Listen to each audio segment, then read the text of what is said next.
Esperando o Ivan. Olá, boa noite. Esperando o Ivan pra gente começar. Vou dar um convite pra ele.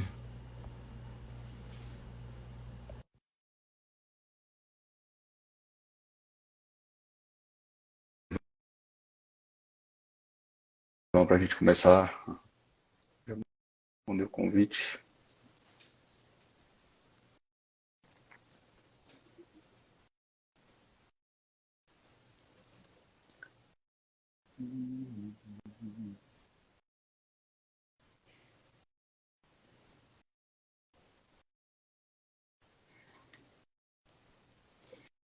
Deixa eu ver se o Ivan viu aqui o convite.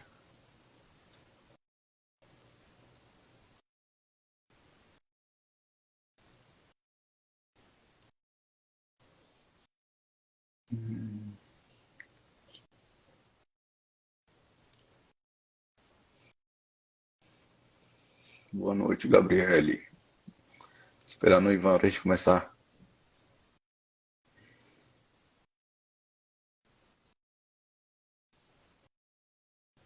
Parece que não tá conseguindo participar.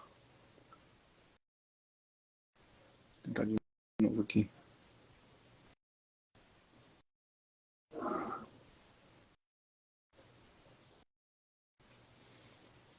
Boa noite. Só esperar o Ivan pra gente começar.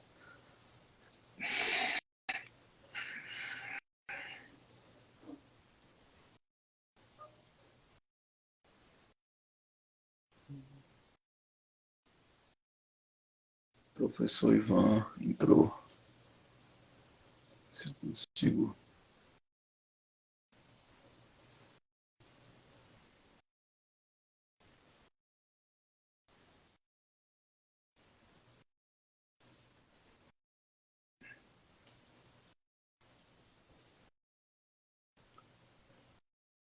Ivan já tá entrando. Boa noite, Daniele.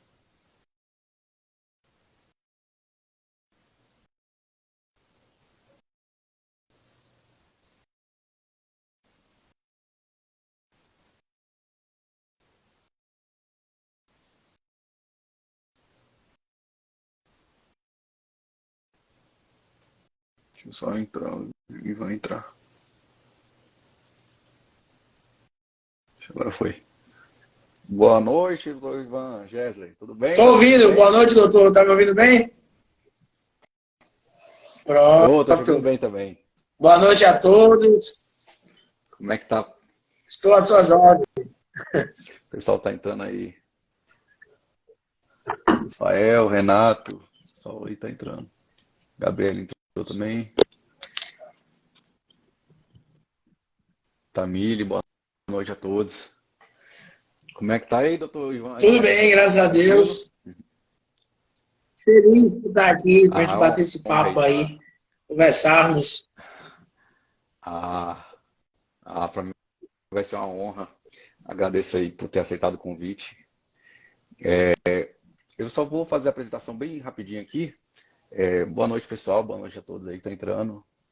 Valdeci, Vini, boa noite a todos.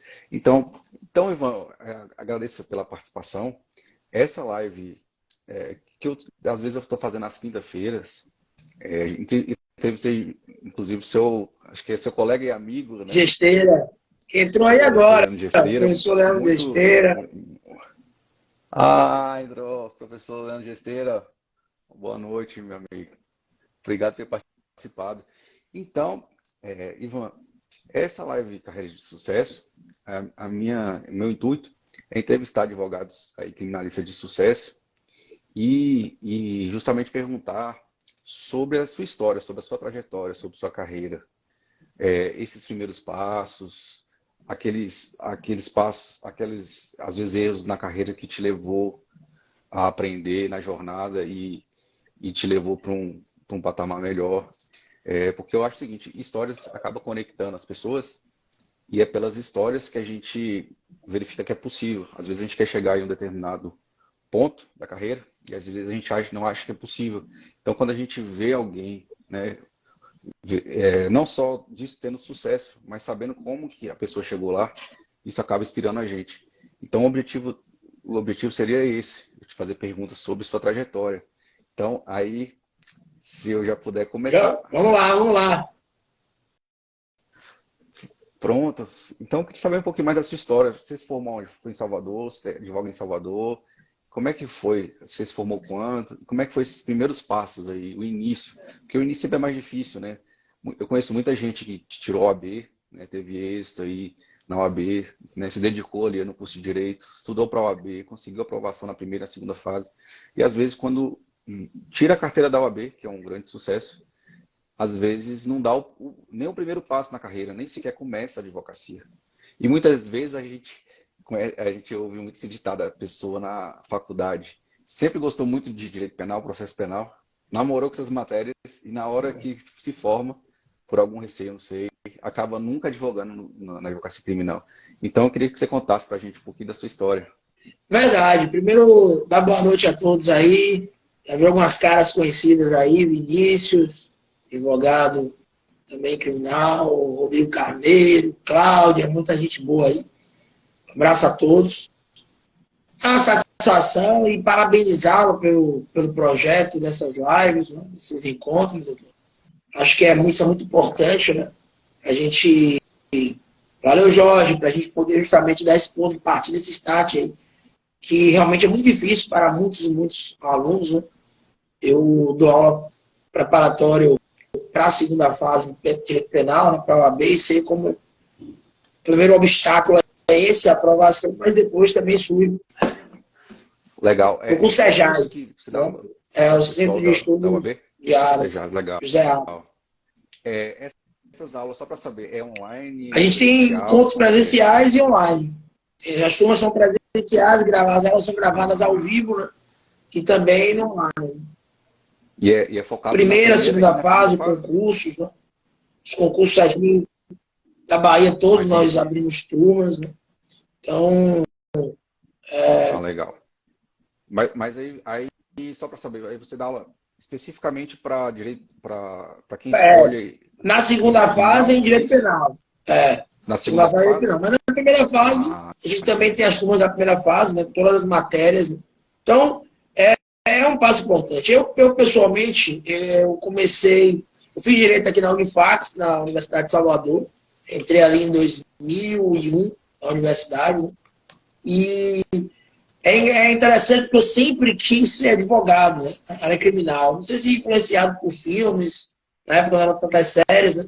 Mas eu queria fazer direito e ser advogado mesmo. Eu tenho poucos advogados na família, não tínhamos um referencial direto, tinha tia advogada, mas muito pouco. E a influência era muito pouco na família.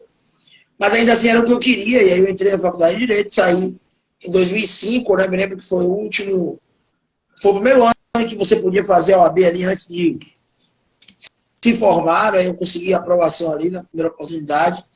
Mas a minha trajetória foi muito influenciada por um estágio na Defensoria Pública.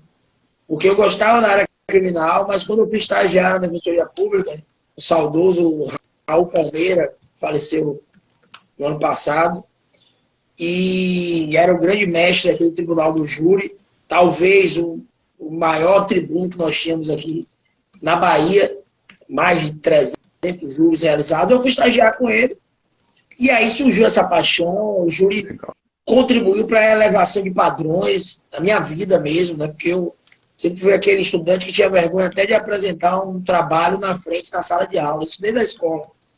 E assim foi na faculdade, pelo menos ali até o 6º, 7º semestre. Então, é bem interessante isso, quando você tem uma experiência como essa, com algo que você gosta, com algo que você queria, e como isso transforma-se realmente num legado, né? Num projeto de vida, numa missão, e mais do que isso, serve para poder abrir outros caminhos, para demonstrar que você tem, talvez, poderes que você jamais imaginava. Então, essa experiência na Defensoria Pública contribui muito em termos de musculatura teórica, prática, na minha jornada mesmo, né? Porque realmente era muito difícil, mais difícil ainda. Nós não tínhamos redes sociais, não tínhamos todos esses recursos, né, para o sujeito realmente mostrar o seu trabalho, começar ali, esse é o ponto de partida na atuação criminal. Então, os recursos eram muito mais ortodoxos, né? Do que esses recursos tecnológicos que nós tínhamos hoje. Eu me lembro que um colega na faculdade uma vez disse, olha, não dá para advogar na área criminal. Se você quiser advogar na área criminal, você tem que ser doutrinador. Então, tinha esse mito, né? Você tinha um número de advogados menor, você tinha aqui em Salvador, por exemplo, na Bahia, que a gente chama de medalhões, né? Aqueles caras ali que dominavam ali a área criminal, dominavam o tribunal do júri, e era muito difícil você furar essa bolha. Então, grande mestre Matheus Moitinho aí, magistrado também, meu amigo. Matheus Moitinho, um abraço. Foi meu contemporâneo na Unifax também. E colega? Matheus é meu contemporâneo. De turma. Na universidade, Grande Jefferson, enfim. Então, a experiência inicial foi nesse sentido. Então, quando eu fiz meu primeiro júri como estagiário ainda, e eu vi que se eu tinha coragem de atuar no júri, né, real, eu sou medalhão, estou aprendendo com o senhor. Grande Douglas Vicente. E aí, realmente, eu vi, ó, se eu consigo fazer isso aqui, não dá para temer mais outros desafios, enfim, aí aquilo realmente alavancou a minha jornada. Depois eu comecei já na advocacia criminal, que era o que eu queria, atuando dativo. Me recordo que o primeiro caso que eu peguei mesmo, sozinho, foi como um dativo, o juiz de Camaçari, aqui na região metropolitana, me nomeou para um caso do Tribunal do Júri também. E aí as redes, né, as conexões que, como eu disse, a gente não tinha esses recursos tecnológicos, nós não vivíamos nesse cyberespaço que nós temos hoje, mas nessas redes que eram mais presenciais, a gente foi fazendo, de certo modo, no nome. E aí eu aliei isso à universidade, comecei a dar aula em algumas faculdades, realmente abriu, de certo modo, o meu caminho. O caminho inicial foi justamente esse. Certo, interessante. Uma coisa me chamou muita atenção. Você disse que tinha um certo receio de falar em público, enfim, e talvez seja isso um fator que influencia muitos advogados, às vezes que são advogados criminalistas, mas não atuam no crime, né? Eu, na minha função, não sei se o colega Matheus Moitinho, grande amigo também, se ele tem essa dificuldade na região dele, mas na região onde eu atuo, até para encontrar advogado para ser nomeado como dativo, para o plenário do Tribunal do Júri ainda é mais difícil. O pessoal tem muito receio. A minha pergunta é a seguinte: como que você, que se colocou assim, por ter um certo receio de falar em público, como é que você conseguiu superar esse medo e enfrentar ali a tribuna ali do Tribunal do Júri? Como é que você conseguiu dar esse passo aí de superação e hoje, com certeza, superou isso porque se tornou professor e atua no Tribunal do Júri. Então, como é que você conseguiu dar esse primeiro passo aí para você superar esse receio, esse medo de falar? Foi até interessante, engraçado, porque quando eu fiz meu primeiro júri como estagiário, eu nunca tinha nem visto uma sessão de julgamento, né? Então, o que parece impossível, realmente a gente pode tornar possível. E aí o mestre Matheus dizendo a mesma coisa, dificuldade até de encontrar, né, um advogado para nomear. E eu tinha essa dificuldade, então eu não tinha nem visto no júri uma sessão de julgamento. Nem do próprio doutor Raul, nunca tinha assistido. Eu gostava tanto do júri que às vezes eu falava, e era um erro meu até. Eu dizia, eu quero ir, já que eu vou para fazer. E me preparei, ele me orientou nesse sentido, alguns métodos, né? Alguns critérios que você tem que utilizar para poder se preparar. Mas eu fui, de certo modo, ali, na coragem, puxei ali uma coragem que até então eu não tinha, e vi que aquilo era possível, vi que eu tinha capacidade realmente de iniciar uma carreira ali. Então, Quando fez esse primeiro estava na faculdade como estagiário. Foi em 2004, eu estava na faculdade ainda, pela Defensoria Pública. Então, da partir dali eu comecei a fazer vários júris ainda como estagiário, para depois me formar e começar a atuar, fazer júris como advogado. Então, eu tinha essa dificuldade e isso foi superado justamente por essa situação. Eu me lembro quando eu fui fazer o primeiro júri, eu nunca tinha visto nem... Todos lendo um livro... É mesmo. Cara, o doutor Raul fazia isso. Lia um livro de cabeça para baixo para atrapalhar, né? A outra parte. Mas eu me lembro que... eu não conhecia, e não. O que acontece? Legal. era justamente nesse sentido. Eu nunca tinha visto nenhuma uma iniciação no júri, né? Os cumprimentos, por exemplo, a excelentíssimo senhor doutor juiz-presidente dessa vara do Tribunal do Júri, é uma grande honra atuar sob vossa presidência. Eu não sabia nem como começar. Aí eu me lembro que como o Ministério Público fala primeiro, eu vi como a promotora cumprimentava os sujeitos processuais, né? Vi como... não que eu começar para a defesa, primeiro e depois o advogado. Então, eu tive que ver como a promotora cumprimentou para improvisar ali e depois iniciar falando que eu tinha separado para poder justamente articular. Então, foram obstáculos que hoje você tem ferramentas, o advogado tem ferramentas maiores, você tem mentorias no Tribunal do Júri, eu mesmo tenho uma mentoria no Tribunal do Júri. Você tem outros recursos que você pode realmente se preparar com maior facilidade do que nós tínhamos hoje, já são mais de 15 anos atrás, né? Foi em 2004, bem mais. Legal. Então, só para entender, você superou esse medo foi já atuando. Fazendo mesmo. Foi já atuando, foi já colocando a cara para bater mesmo. E aí no segundo você já achou mais tranquilo? Já achei realmente mais tranquilo, fui ganhando mais confiança, né? Eu me lembro que foi um caso, o primeiro júri que eu fiz foi um caso, a tese era desistência voluntária, né? E a acusação de tentativa de homicídio qualificada. E aí eu fiquei com a parte ali para poder bater na qualificadora, mas eu acabei batendo na tese também, na desclassificação. E fiquei com uma parte menor. Nos outros eu já praticamente falava sozinho, ele deixava para falar só na quesitação mesmo, o defensor falava na quesitação, já falando sozinho. Então, realmente aquilo contribuiu muito para me dar musculatura, para ter a segurança que eu tenho hoje realmente, para atuar no Tribunal do Júri, né? Porque não adianta, é como você vai escrever um livro. Se você quiser cada dia atualizar algo nesse livro e achar que vai em busca da perfeição, você nunca vai achar o livro perfeito e nunca vai lançar. Então, você tem que se preparar mesmo e partir para a briga. Grande Gabriel Messias, um abraço, meu irmão. Tem uma frase que fala que perfeito é melhor que perfeito. Às vezes a gente espera muito a perfeição e não faz.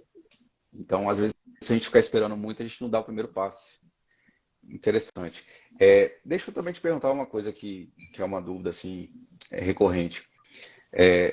O que você indicaria para quem está iniciando, dar esse primeiro passo, vencer, às vezes, esse receio de atuar, de colocar a mão na massa? Às vezes, não propriamente no Tribunal do Júri, mas realmente iniciar na advocacia criminal. Vencer essa barreira, esse receio que às vezes a pessoa tem de insegurança, que tem um certo preconceito com relação, me parece, né?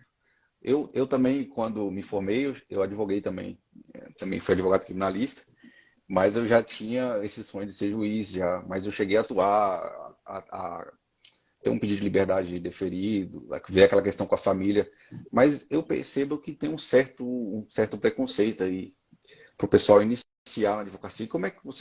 Qual conselho você daria para esse pessoal, com base assim, na sua própria experiência que você teve? Perfeito. Boa noite, Paulo Tomé, meu tio aí também presente, Itabuna, a galera de Itabuna aí. O que ocorre? A advocacia criminal, infelizmente, ela ainda sofre hoje uma estigmatização por vezes, né? Tem até uma frase famosa de um advogado criminalista que ele diz o seguinte: o advogado, Rafa, um abraço, o advogado criminal é aquele que tem o poder de pisar na lama sem melar os sapatos, sem sujar os sapatos. E acho que é isso que a sociedade tem que entender. Claro que hoje se fala muito de processo penal, né? Se pensa muito em processo penal, e aí entra também aquilo que Alexandre de Moraes fala, da teoria do impostor, né? Todo mundo quer falar de processo penal, e é o processo penal do bar. Então esse discurso do senso comum teórico, por vezes, acaba influenciando o técnico do direito, né? Então, por vezes, você tem um juiz criminal, um promotor de justiça, até advogados que se influenciam por esse discurso, né? Redução de maioridade penal, pena de morte, supressão de direitos fundamentais, por conta disso. Então, hoje se fala muito de processo penal. Processo penal e política criminal, né? Por vezes se mistura com política, o lawfare e tudo isso aí. Hoje, os temas nos jornais, inquérito da fake news, sistema acusatório, lava-jato, né? Casos de homicídio também famosos. Então, o processo penal hoje é o que mais vende em termos de informação. Mas isso realmente não caminhou para a velocidade da valorização da advocacia criminal. Né? Nós tivemos episódios recentes de advogados prerrogativas sendo violadas, e mais do que isso, hoje o advogado não é só a questão da prerrogativa, você, de maneira corporal até, você pode ser atingido, você podem tentar contra a sua vida. Então, claro que a advocacia tem que se unir muito nesse sentido, isso é importante.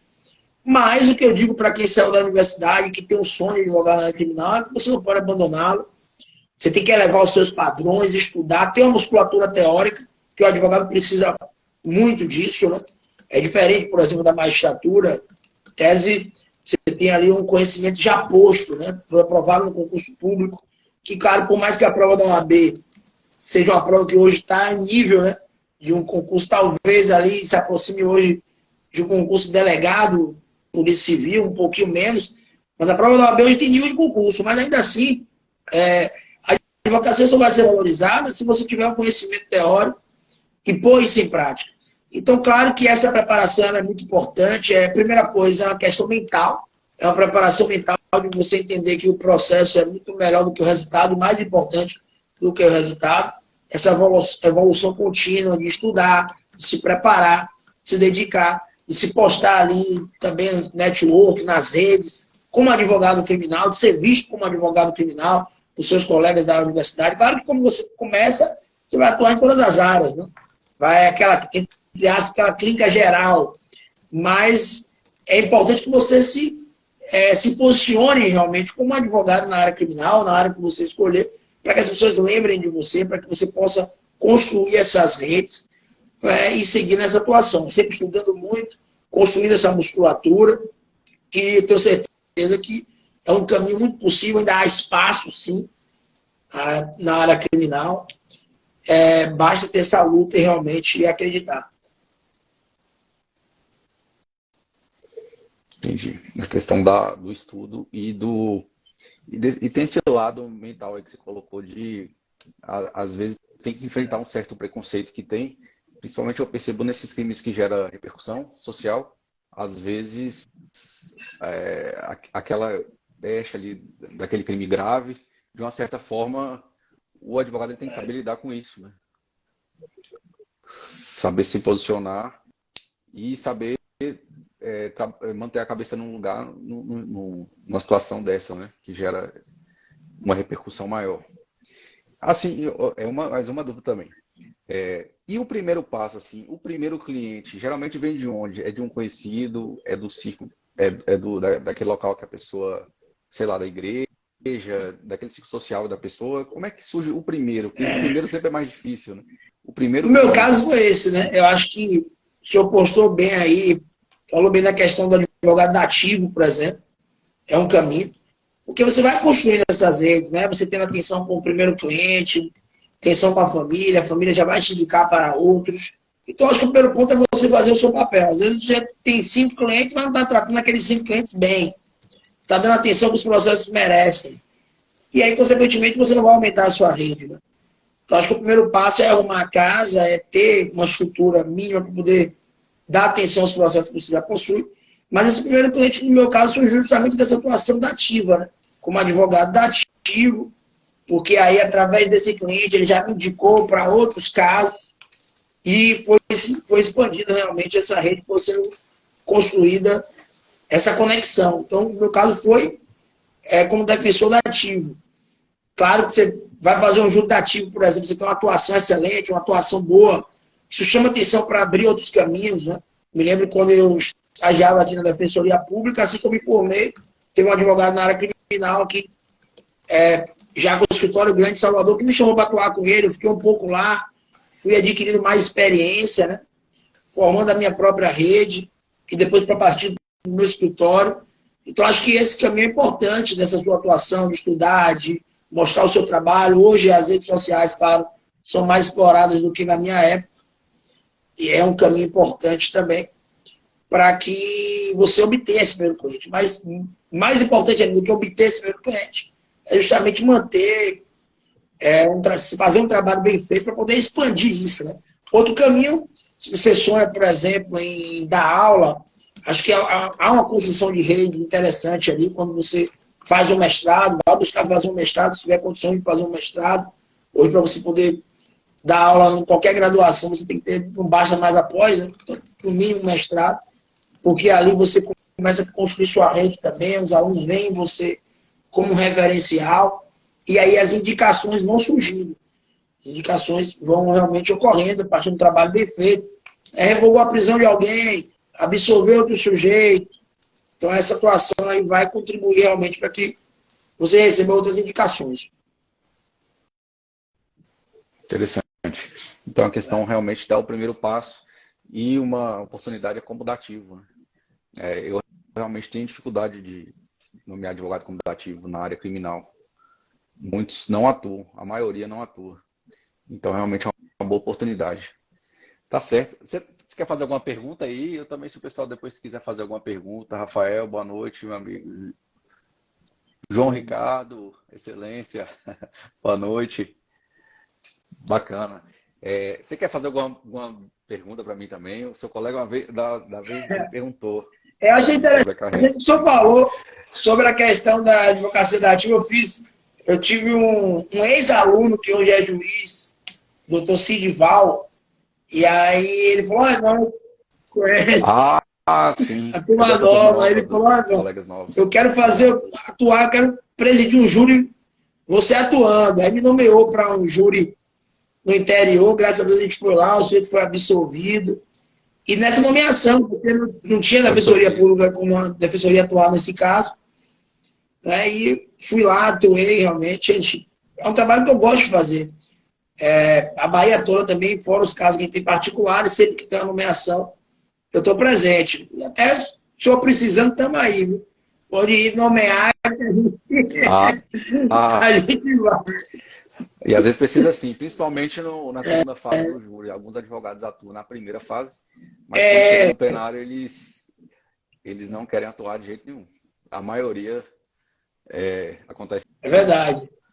Então realmente tem essa dificuldade aí. Porque no interior da Bahia, na maior parte das cidades, nas principais não, na maior parte das cidades não tem defensoria pública. Então tem que ser advogado ativo mesmo, a maioria dos casos, pelo menos. Doutor Ivan, quer fazer uma pergunta para mim? Quero. Se alguém quiser fazer Estava pensando aqui. Já tá não vou colocar o senhor em questões, não. Eu queria saber o seguinte, como essa função jurisdicional, né, o papel como juiz, como é que o senhor, qual é o conselho ou a indicação que daria para os advogados que fazem requerimentos, as petições têm que ser mais objetivas, focar mais nos fatos, como é que o senhor acha que os advogados devem, não especificamente em relação ao seu juízo, mas em geral, realizar esses pleitos, as petições, em termos de petições, peticionamentos, eu acho. Porque sempre tem esse mito, né? Que o desembargador, o ministro não lê nada. Então, não adianta você fazer uma peça com 100 páginas, 50 páginas. Tem que ser mais objetivo. Como é que o senhor, estando do outro lado, né, já tendo feito parte também desse lado de cá, como é que o senhor vê isso? Legal, pergunta boa. Então, para mim é o seguinte, eu vou falar a minha opinião, não sei dos demais colegas aí, enfim, até do Matheus Moitinho, enfim. A minha opinião é o seguinte, para mim um advogado bom é aquele advogado que sabe pedir e aquele advogado que é objetivo. Então, para mim, uma petição ideal aí, seja de pedido de revogação de prisão, relaxamento de prisão, liberdade provisória, 3 folhas dá para você fazer, para mim é o ideal. Por quê? Porque quando a petição é muito grande, imagine você, se você se colocar do outro lado, você entende. Por exemplo, imagine uma vara que tem, vara criminal. A realidade do interior da Bahia, essas varas de jurisdição plena aí. Por exemplo, vamos pegar uma vara com 4.000 processos. Não estou pegando vara muito pesada não, 4.000 processos. Então imagina, você tem 4.000 processos para você decidir como juiz. E aí vem uma petição de 50 folhas. Agora você pensa, vem uma outra, em um outro processo, uma petição para você analisar de 3. Qual que você vai tender a querer, como ser humano que eu estou falando mesmo, apreciar logo? A mais simples. E a mais simples é o quê? A mais objetivo. Então eu acho que a questão objetividade aí é importantíssimo. Então, para mim, o ponto mais um dos mais importantes é ser objetivo. Colocar ali o que é realmente mais importante para aquele fato. Por exemplo, vamos lá, vamos voltar para a atuação da advocacia criminal. O que é mais importante para aquele cliente ali, de forma objetiva. E uma dica que eu também dou aí para quem é advogado criminalista. Às vezes, quando o advogado é contratado, já teve aquela decisão que converteu o flagrante em prisão preventiva. E, às vezes, o advogado, criminalista, ele faz um pedido de revogação daquela prisão para aquele mesmo juiz que acabou de fazer a conversão. Então, se a gente parar para pensar assim, eu estou falando coisas que vão até além um pouquinho do direito. Pensa você, se você fosse juiz, se você tivesse acabado de fazer uma conversão de um flagrante preventivo, e ali no outro dia o advogado vai lá e faz um pedido de revogação de prisão. Porque assim, o juiz ele só vai alterar a decisão se tiver um fato novo. Então eu acho que só valeria a pena submeter fazer um pedido, por exemplo, de revogação de prisão para aquele mesmo juiz, se tiver realmente surgido um fato novo e você comprovar esse fato novo. Porque a tendência, se não surgir fato novo, ou se você não comprova esse fato novo, a tendência é que aquele juiz ele vai manter a prisão. Eu estou falando a minha opinião. Por quê? Porque o que vai mudar? É a mesma pessoa, é o mesmo fato. Se não teve fato novo, não vai justificar. Então, às vezes, nesse caso, a sugestão que eu daria é submeta aquela situação prisional para um outro juiz. Então, seja por via habeas corpus, enfim, procure o meio adequado e submeta a outro juiz. Outra dica que eu também dou, que eu acho importante, às vezes o advogado ele não se atém muito ao teor da decisão. Por exemplo, teve uma decisão que converteu flagrante preventiva pelo motivo, vamos supor, para assegurar a aplicação da lei penal. Vamos dar só esse exemplo, o único motivo. E depois, o advogado, quando vai fazer um pedido de revogação, ou pedido de liberdade, ou às vezes lá em sede de alegações finais, ele não ataca aquele fundamento específico. Às vezes ataca outros fundamentos, mas não ataca aquele específico. Por exemplo, se foi decretada para garantia da ordem, para segurar a aplicação da lei penal, junto com o comprovante de residência, mostra que a pessoa trabalha, enfim, ataca o fundamento específico da decisão. Porque meu entendimento é o seguinte, uma vez que foi convertido o flagrante, por exemplo, ou decretada a prisão, ou convertido o flagrante preventivo, para mim, mesmo se tiver uma outra decisão ali, se tiver algum vício de fundamentação, esse é meu ponto de vista. Não dá para corrigir depois. Então, atacar aquela decisão ali que fez a conversão ou que decretou a prisão preventiva. Eu acho isso importante e às vezes o advogado não se atenta a isso. Outra dica que eu dou também, né, quando chega em sede de alegações finais ali, quando encerra a instrução. Às vezes as partes pedem, o Ministério Público, a defesa pede alegações por escrito, né? Pede alegações por escrito, por memoriais. Mas às vezes o advogado ele nem sequer na audiência ele faz o pedido de revogação de prisão. E às vezes o fundamento da decisão ali, da prisão preventiva, da segregação cautelar, nem se justifica mais. Por exemplo, às vezes foi por conveniência da instrução, por ter ameaçado alguma testemunha ou a vítima. E ali, naquele momento que já encerrou a instrução, né, a princípio não subsiste mais essa necessidade de manter. Mas às vezes o advogado não pede. Às vezes o processo ele demora mais do que o prazo lá legal lá de 90 dias para encerrar. E às vezes quem deu causa a isso foi o Ministério Público. E a defesa não se atenta a isso, não faz pedido. Então eu acho que são pequenos detalhes que faz diferença. E assim, mas respondendo a sua pergunta, para mim, é advogado mais objetivo, direto ao ponto, e realmente olhando caso a caso ali, qual é o caso do seu cliente específico, o que foi decidido, e isso para mim faz diferença. Então o advogado, acho que ele tem que ser muito atento ao que foi decidido ou à situação do cliente, porque às vezes o advogado ele tem aquele... Eu já fui advogado, eu posso falar isso também. Tem uns modelos, mas tem que se adequar, tem que pegar aquele modelo e adequar aquele caso específico. E às vezes não se adequa, então fica aquele pedido genérico demais, grande demais, que vai falar dos requisitos, enfim. Aí às vezes fica muito grande, mas com relação àquele fato específico, não fala nada ou quase nada. E às vezes também um vício que eu acho grande, muitas vezes, é falta de documentação. Às vezes o advogado ele quer fazer o requerimento logo e não traz, por exemplo, comprovante de residência. Para mim é importante isso, comprovante de residência. Se a pessoa trabalha, se tem carteira assinada, junto ao comprovante que trabalha, eu acho que tudo isso ajuda. A situação do réu, por exemplo, se ele é casado, se tem filho, porque tem que mostrar que tem uma pessoa ali e que aquela pessoa tem reside, né, tem uma residência fixa e que tem trabalho lícito, né, exerce uma profissão lícita, porque às vezes é um caso isolado, mas às vezes o advogado não demonstra isso nos autos. E aquela história, o juiz ele só vai analisar o que tem nos autos. E às vezes o advogado, na ânsia de peticionar, fazer rápido, peca por essas questões e pode atrapalhar a situação do cliente ou deixar de ajudar. Então, essas dicas eu dou aí. Para mim, advogado objetivo é a melhor coisa que tem. Eu falo por estar de lá de cá, né? E às vezes, quando a gente está como advogado, a gente não percebe isso, porque... Concordo. Enfim, mas tem mais alguma? Bom tamanho. Gostei, concordo plenamente. Acho que tem que objetivar mesmo, né? Fazer esse silogismo, né? Em relação ao fato, né? Eu procuro escrever muito assim, realmente, focar nos fatos, petições mais objetivas, né? Porque esse trabalho em primeiro grau é muito importante, né? Hoje a gente sabe a dificuldade de se conseguir um habeas corpus, por exemplo. Então, às vezes, o sujeito se antecipa, já vai impetrando um habeas corpus, quando eventualmente, se tivesse esse trabalho em primeira instância, eventualmente poderia conseguir revogar uma prisão, conseguir o resultado em primeiro grau. Então, isso realmente é muito importante mesmo. Muito importante. Esses habeas corpus aí, eu sempre verifico, né?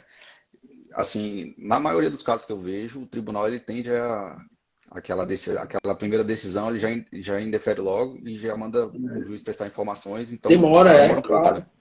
Com certeza. Eu queria dar uma boa noite a Fagner, Pronto, Fagner Fraga, que entrou, que é coordenador aqui da Faculdade Batista, professor de Direito Tributário e Financeiro, a advogada Cláudia também. Estou vendo muita gente boa. Legal. Se alguém quiser... Doutor, eu vou até antecipar aqui, aproveitar que o pessoal está todo aí, né? E vou fazer um sorteio no meu Instagram de dois livros vou colocar os critérios lá, o pessoal que assistiu essa live, né? O pessoal que nos seguirem. Aí eu vou sortear um livro que é o Prova Penal Digital e o curso prático de Direito Penal, já que a gente está falando de prática também. Então amanhã eu vou fazer esses sorteios aí para o seu público aí, pessoal da live. Legal. Vai fazer no seu canal, como é que vai ser? Se quiser fazer no meu, no seu, tanto a gente caminha, pode ser qualquer local não só da Bahia, né? Brasil, a gente caminha os livros e...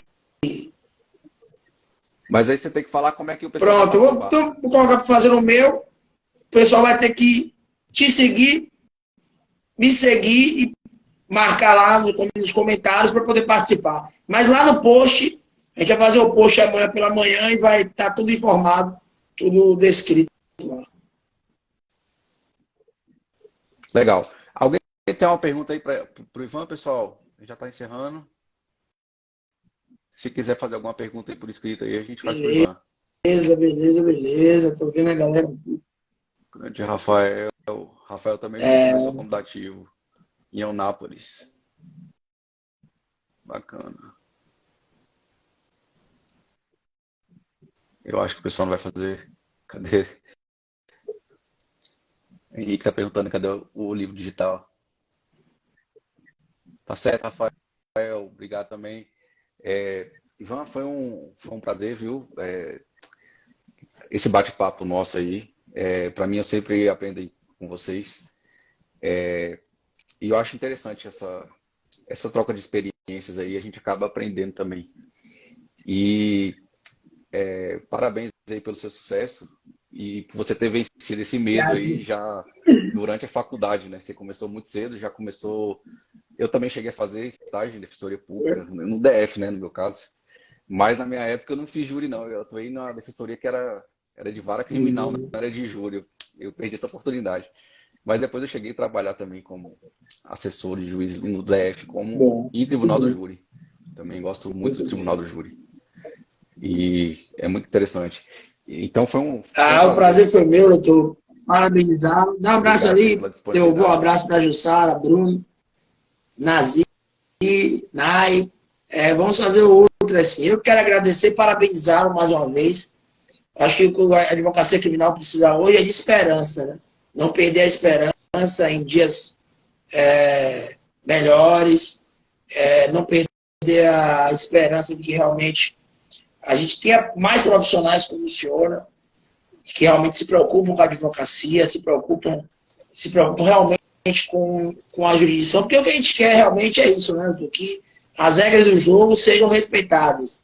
A gente sabe que a prisão, por exemplo, é necessária, que tem que punir, mas para isso a gente tem que respeitar as regras do jogo. Então, juízes que estudam, juízes que se dedicam, juízes que tenham a magistratura não como trabalho.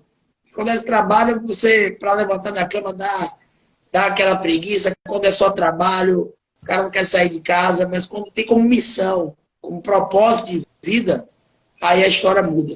Então, acho que são mais pessoas que a gente precisa realmente na magistratura, porque não se torna juiz, ele já nasce juiz. Está claro que o senhor nasceu para isso, então eu agradeço a todos. Grande Douglas, todo mundo presente aí na live. Vamos juntos. E amanhã, então, eu vou fazer sorteio para quem nos seguir aí e comentar lá. Valeu? Obrigado, doutor. Estou à disposição. Tá certo.